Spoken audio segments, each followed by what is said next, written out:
Cluster news today और मैं हूं आपके साथ मानवी ठाकुर। शुरुआत करते हैं आज की खास खबरों से। केंद्रीय कृषि मंत्री शिवराज सिंह चौहान ने कहा कि गेहूं हमारी प्रमुख फसल है और जो का भी अपना अलग महत्व है। आदरणीय प्रधानमंत्री नरेंद्र मोदी के नेतृत्व में पिछले 10 साल में लगभग 44% उत्पादन फसलों का बढ़ा है और गेहूं के उत्पादन में भी हमने नए रिकॉर्ड स्थापित किए हैं। लेकिन आज जलवायु परिवर्तन के कारण गेहूं का उत्पादन कई कठिनाइयों का सामना कर रहा है। इन चुनौतियों का मुकाबला करने के लिए हमारे वैज्ञानिकों ने गेहूं की कई किस्में विकसित की है। बढ़ते तापमान और कम पानी में भी गेहूं का उत्पादन अधिक हो, इसके प्रयास हम कर रहे हैं। आज इसलिए ग्वालियर में वैज्ञानिकों और विशेषज्ञों का चिंतन कार्यक्रम आयोजित है, जिसमें देश भर के हमारे जाने माने ख्यातिनाम वैज्ञानिक और प्रगतिशील किसान शामिल रहे और इस कार्यक्रम में हम गेहूं के साथ साथ जौ पर भी चर्चा करेंगे। कृषि भारतीय अर्थव्यवस्था की रीढ़ है और किसान उसकी आत्मा।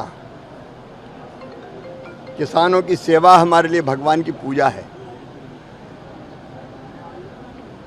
और कृषि में उत्पादन लगातार बढ़े, लागत घटे, उत्पादन का ठीक दाम मिले, प्राकृतिक आपदा में राहत मिले, कृषि का विविधीकरण हो और धरती आने वाली पीढ़ियों के लिए भी अन्न उत्पादित करती रहे। इसका प्रयास हमारे प्रधानमंत्री श्रीमान नरेंद्र मोदी जी के नेतृत्व में कृषि विभाग लगातार करता रहा है। गेहूं हमारी प्रमुख फसल है और जौ का भी अपना महत्व है। गेहूं अनेकों तरह की कठिनाइयों का सामना कर रहा है। जलवायु परिवर्तन के कारण, बढ़ते हुए तापमान के कारण ये आशंका व्यक्त की गई है कि गेहूं का उत्पादन घट सकता है।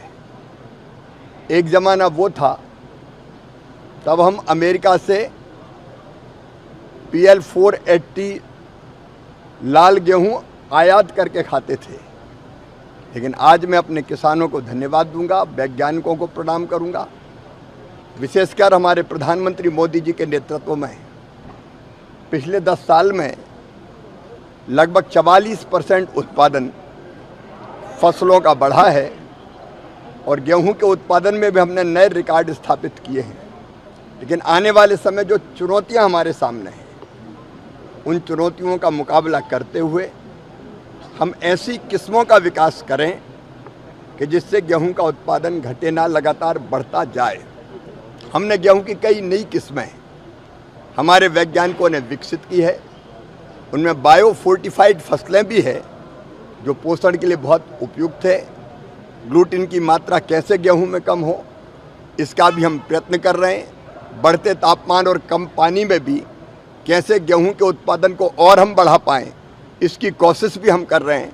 और आज इसीलिए वैज्ञानिकों का और विशेषज्ञों का एक चिंतन का कार्यक्रम आज ग्वालियर में आयोजित है, जिसमें देश भर के हमारे जाने माने ख्यातिनाम वैज्ञानिक भी है, प्रगतिशील किसान भी है। तो आज हम यहाँ गेहूं पर भी चर्चा करेंगे और गेहूं के साथ साथ हम जौ पर भी चर्चा करेंगे। जौ एक बहुत महत्वपूर्ण फसल है पोषण की दृष्टि से, जिसका अत्यंत महत्व है।